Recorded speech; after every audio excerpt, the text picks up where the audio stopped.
Bonjour ou bonsoir. Titre de ce podcast audio ou de cette vidéo, Jésus meurt pour ramener les anges rebelles à la vie. Il y a plusieurs mois sur la toute première chaîne YouTube que j'ai faite, Sauver tous les êtres humains à Armageddon, j'ai fait une vidéo qui s'appelle Jésus enseigne les êtres célestes, que j'aurais pu appeler Jésus enseigne les anges rebelles en utilisant le langage biblique. Je parle de cette vidéo parce que je veux donner juste quelques explications simples et pour avoir plus d'explications, je pense que le mieux c'est d'écouter la vidéo Jésus enseigne les êtres célestes ou d'autres vidéos. Parce que là, je vais prendre juste quelques minutes. Euh, en soi, c'est très important, mais comme j'ai déjà fait plus de 100 vidéos et que j'ai mis à disposition sur Internet un livre gratuit, un livre numérique gratuit, j'ai déjà donné beaucoup d'explications. Donc là, je veux juste aller droit au but, entre guillemets, être direct. Pour le livre numérique gratuit, il suffit d'aller sous la bannière, de cliquer sur le lien sous la bannière pour pouvoir le lire gratuitement pour une personne qui serait intéressée. Pourquoi Jésus-Christ meurt pour ramener les anges rebelles à la vie? Les anges qui se sont rebellés dans le royaume des cieux, c'est une compréhension qui m'est strictement personnelle et qui n'engage que moi. Les anges qui se sont rebellés dans le royaume des cieux ont définitivement abandonné les valeurs de l'amour et ils ont choisi les valeurs de la haine. Dans la vidéo précédente que j'ai faite sur la chaîne qui avant s'appelait Merci les témoins de Jéhovah et qui maintenant s'appelle L'amour est plus grand qu'Armageddon, donc la vidéo précédente qui s'appelle Les fruits de l'arbre de la haine, j'ai donné beaucoup d'explications par rapport au fait qu'un être céleste, dans le langage biblique un ange, qui était le numéro 3 dans le royaume des cieux, a complètement abandonné les valeurs de l'amour et a décidé de vivre selon les valeurs de la haine parce qu'il voulait prendre le pouvoir dans le royaume des cieux. Et comme dans le royaume des cieux, c'est un véritable génie, et pendant très longtemps, il est resté le seul et unique génie dans le royaume des cieux, il a utilisé ses facultés intellectuelles uniques en leur genre dans le royaume des cieux, qui font de lui un génie, et tout ce qui est à sa disposition dans le royaume des cieux. En ce qui me concerne, le royaume des cieux, c'est un système solaire d'une vingtaine de planètes, et donc il y a de la technologie dans le royaume des cieux, il y a des ordinateurs, des robots, des IA, et ainsi de suite, et ainsi de suite. Tout ce que les êtres humains connaissent en termes de technologie, ça vient du royaume des cieux dans le sens où les êtres humains ont été influencés pour qu'arrive à un moment dans l'histoire de l'humanité, ils puissent bénéficier d'une technologie qui ressemble à celle qu'il y a dans le royaume des cieux. Je m'arrête là. J'avais dit que je ferais une vidéo plutôt courte. Donc, en ce qui me concerne, le fait que Jésus-Christ, le sacrifice de Jésus-Christ va permettre de sauver tous les êtres humains à Armageddon, c'est secondaire, dans le sens où la priorité, quand Jésus-Christ sacrifie sa vie en tant qu'être humain, parce que Jésus-Christ vient du royaume des cieux, donc il a existé en tant qu'être céleste dans le royaume des cieux, dans le langage biblique en tant qu'ange dans le royaume des cieux. Le fait que Jésus-Christ sacrifie sa vie, c'est pour ramener à la vie et dans le cadre des valeurs de l'amour spirituel tous les anges rebelles qui ont abandonné les valeurs de l'amour spirituel pour les valeurs de la haine. Parce que par rapport à tous les êtres, à l'être originel, qui est l'amour personnifié, chaque être céleste, dans le langage biblique, chaque ange qui a abandonné les valeurs de l'amour pour choisir les valeurs de la haine et pour vivre éternellement dans les valeurs de la haine, est spirituellement mort. Et donc il y a eu un temps pendant lequel l'être originel, qui est l'amour personnifié, qui est le roi du royaume des cieux, la reine du royaume des cieux, qui est connue parmi les êtres humains vivants sur la planète Terre comme étant Jésus-Christ, ont voulu que les êtres célestes qui pour eux sont des enfants angéliques dans le langage biblique, des enfants célestes euh, par rapport au royaume des cieux, ou des enfants extraterrestres dans le sens où pour les êtres humains, le royaume des cieux, c'est un système solaire qui est soit dans le même univers, mais dans un endroit dont je ne sais pas où exactement. Je vais pas aller plus loin parce que je suis en train de m'égarer là. Je suis en train de m'égarer. Donc l'objectif, c'est de dire que pour l'amour personnifié qui n'a jamais eu de commencement et qui a décidé de créer des êtres vivants, intelligents et spirituels comme lui, qui sont donc dans le langage biblique des anges, des êtres célestes ou des extraterrestres qui vivent dans un système solaire d'une vingtaine de planètes appelé le royaume des cieux, ce sont des enfants. Et donc il arrivait un moment où quand ces enfants, parce qu'ils en avaient marre des valeurs de l'amour spirituel, ont abandonné les valeurs de l'amour pour choisir les valeurs de la haine. Et les valeurs de la haine ont été créées par celui qui était le numéro 3 pour prendre le pouvoir dans l'homme des cieux. Donc, ils sont spirituellement morts, littéralement. Ce sont des zombies dans le royaume des cieux. C'est-à-dire qu'au moment où le numéro 3 dans l'homme des cieux, qui a changé de corps, parce que dans le corps d'origine dans lequel les êtres célestes ou les extraterrestres vivant dans le système solaire appelé le royaume des cieux existent, ils ne peuvent pas passer des valeurs de l'amour aux valeurs de la haine. Ils ne peuvent pas, il faut changer de corps.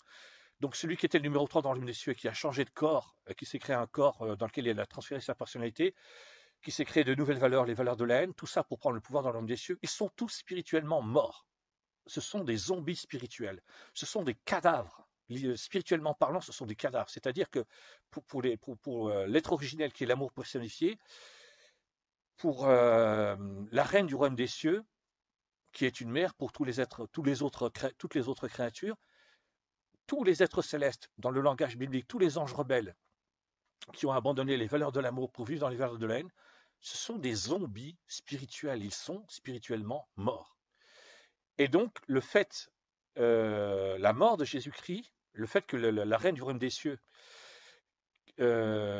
abandonne le royaume des cieux pour venir sur la planète Terre en tant que Jésus-Christ, son sacrifice, c'est pour ramener à la vie, parce que ramener dans le cadre des valeurs de l'amour tous les anges rebelles ou tous les êtres célestes rebelles qui ont abandonné les valeurs de l'amour.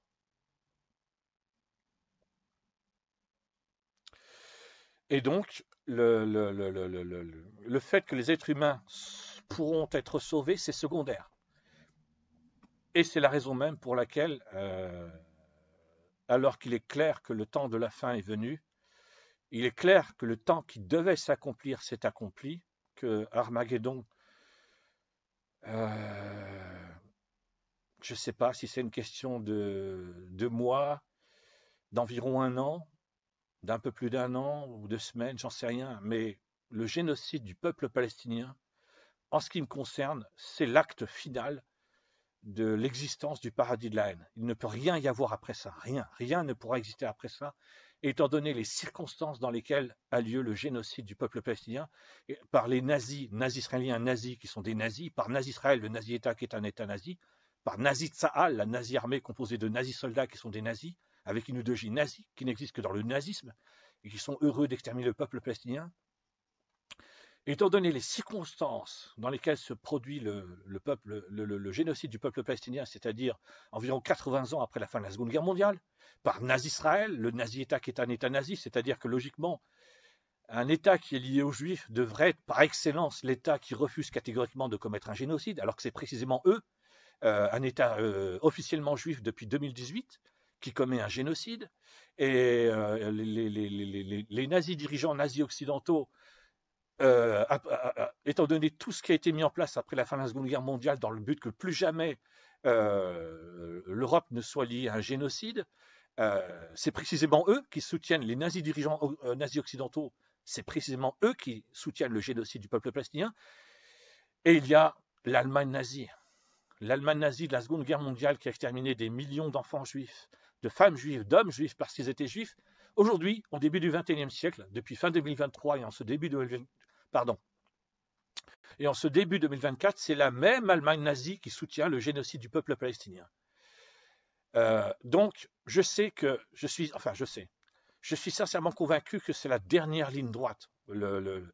L'humanité n'ira pas au-delà du génocide du peuple palestinien. Peu importe ce qui peut se passer, peu importe, l'humanité n'ira pas au-delà du génocide du peuple palestinien.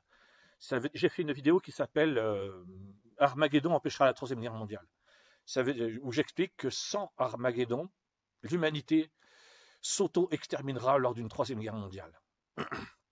Donc je ne sais pas quel est le scénario exact qui amènera une Troisième Guerre mondiale, c'est pas ça l'important. Mais en plus de du fait que l'humanité ne survit. Il y aura une troisième guerre mondiale et Armageddon est placé avant la troisième guerre mondiale pour empêcher l'extermination totale de tous les êtres humains vivants sur la planète Terre à cause de cette troisième guerre mondiale.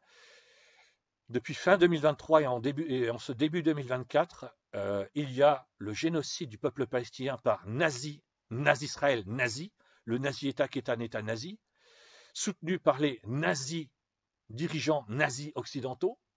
Donc l'humanité n'ira pas au-delà du génocide du peuple palestinien. Je termine en revenant au titre de ce podcast audio, de cette vidéo. Jésus-Christ meurt sacrifié pour ramener les anges rebelles à la vie, les êtres célestes rebelles à la vie dans le cadre de l'amour. Même si les êtres humains sont concernés par le sacrifice de Jésus, c'est secondaire. Ça veut dire que la raison première dans le royaume des cieux pour lesquelles Jésus-Christ meurt parmi les êtres humains vivants sur la planète Terre, c'est pour, comme Jésus l'a enseigné lorsqu'il, dans la parabole connue sous le nom de la parabole du Fils prodigue, c'est-à-dire qu'il y a un enfant qui décide, enfin un enfant adulte, et ça correspond exactement aux anges rebelles dans le royaume des cieux qui ont abandonné les valeurs de l'amour pour choisir les valeurs de la haine. Dans la parabole du Fils prodigue, un enfant adulte quitte son père, et une fois qu'il a quitté son père, il se retrouve dans une situation catastrophique, et quand cet enfant adulte décide de revenir vers son père, pour le père, c'est un véritable miracle. Et c'est bien ça, c'est bien pour ça que Jésus-Christ, parmi les êtres humains vivant sur la planète Terre, et dans le royaume des cieux, la reine du royaume des cieux, qui est la mère de tous les êtres célestes, la mère de tous les anges, dans le langage biblique. C'est bien pour ça que Jésus-Christ a sacrifié sa vie, pour ramener à la vie et dans le cadre des valeurs de l'amour, pour ramener dans le cadre des valeurs de l'amour et donc à la vie tous les êtres célestes rebelles, tous les anges rebelles qui ont abandonné les valeurs de l'amour pour les valeurs de la haine. J'ai changé le titre de ma chaîne YouTube qui avant s'appelait Merci les témoins de Jéhovah pour L'amour est plus grand qu'Armageddon. C'est le numéro 3 du royaume des cieux qui, après avoir abandonné les valeurs de l'amour, après avoir choisi les valeurs de la haine, après avoir transféré sa personnalité dans un nouveau corps, et avoir choisi de vivre éternellement dans les valeurs de la haine, c'est lui qui est devenu le créateur des êtres humains. Donc les êtres humains n'ont pas été créés pour vivre éternellement dans le jardin d'Éden. J'explique ça avec beaucoup de détails dans la précédente vidéo sur la chaîne L'amour est plus grand qu'Armageddon, qui s'appelle Les fruits de l'arbre de la haine. Les êtres humains ont été créés pour être chassés du jardin d'Éden, pour donner la vie au paradis de la haine, ou donner la vie au paradis des valeurs de la haine dans lequel vivent les êtres humains. Donc, l'objectif de Cœur de haine, c'est qu'au moment d'Armageddon, si on se base sur un principe d'extermination, tous les êtres humains, sans aucune exception, sont exterminés. Si on se base sur un principe de lieu, d'un enfer dans lequel les êtres humains, comme l'expliquent les religions monothéistes qui n'ont pas accepté Dieu, ou les commandements de Dieu, ou les critères de Dieu, les valeurs de Dieu, sont torturés éternellement chaque jour de leur vie, c'est tous les êtres humains qui seront torturés éternellement tous les jours de leur vie. Ou alors, comme j'ai déjà entendu expliquer, que le principe, c'est pas que, selon certaines religions monothéistes, que Dieu va littéralement torturer des créatures, mais qu'il va les isoler comme dans une sorte de bulle, et que chaque être humain va passer toute l'éternité seul. Et c'est ça le châtiment éternel, de passer toute l'éternité seul, loin de Dieu. En fait, soit tous les êtres humains sont sauvés, et c'est ma conviction personnelle, tous les êtres humains seront sauvés à Armageddon. Chaque groupe d'êtres humains ira vivre sur sa propre planète éternellement. Soit tous les êtres humains sont exterminés ou envoyés dans un endroit de torture éternelle ou dans un endroit de solitude éternelle. Mais il n'y a pas de demi-mesure, il n'y a pas de, comme l'expliquent les religions monothéistes, il n'y a pas de peuple élu. Ça vient des valeurs de la haine et exclusivement des valeurs de la haine. Ça vient du cerveau de Cœur de haine et exclusivement du cerveau de Cœur de haine. Ça ne vient pas du roi du royaume des cieux qui est l'être originel, l'amour personnifié, qui n'a jamais eu de commencement. Et donc c'est pour ça qu'au moment d'Armageddon, tout doit être... oui, les explications, ce qui doit se passer à Armageddon ne peut pas correspondre aux explications des religions monothéistes, parce que tout ce qui est lié aux êtres humains qui vivent dans le paradis de la haine, dans le paradis des valeurs de la haine, est lié aux valeurs de la haine. Autrement dit, les religions monothéistes donnent des explications pour chaque enseignant spirituel ou pour chaque croyant qui leur paraissent justes, parce que tu fais partie du peuple élu, tu acceptes la volonté de Dieu, c'est normal que tu sois sauvé. Tu fais pas partie du peuple élu, tu n'acceptes pas la volonté de Dieu, c'est normal que tu sois châtié, quel que soit le châtiment éternel. C'est les valeurs de la haine. Ma conviction personnelle, c'est qu'au moment d'Armageddon, il faudra abandonner tout ça. Parce que, au départ, Jésus-Christ est mort pour ramener à la vie les êtres célestes rebelles qui ont abandonné les valeurs de l'amour pour choisir les valeurs de la haine. Jésus-Christ a sacrifié sa vie pour ramener à la vie, et donc dans le cadre des valeurs de l'amour, dans le langage biblique, des anges rebelles qui ont abandonné les valeurs de l'amour pour les valeurs de la haine. Et donc, comme les êtres humains, par rapport à tout ce qui se passe dans le royaume des cieux, c'est secondaire, au moment d'Armageddon, le fait que Cœur de haine et toutes les partisanes de la haine, tous les anges rebelles qui ont choisi les valeurs de la haine dans le langage biblique, tous les êtres célestes qui ont choisi les valeurs de la haine, perdront le contrôle total de l'humanité et leur autorité sur les êtres humains, parce qu'ils ont créé les êtres humains. Même si Cœur de haine, c'est le numéro 1, enfin, c'est le chef, c'est le dirigeant, c'est tout un ensemble qui a créé, qui a permis, tout un ensemble d'anges rebelles ou d'êtres célestes rebelles qui a permis la création des êtres humains. Voilà, je m'arrête là. Merci, au revoir.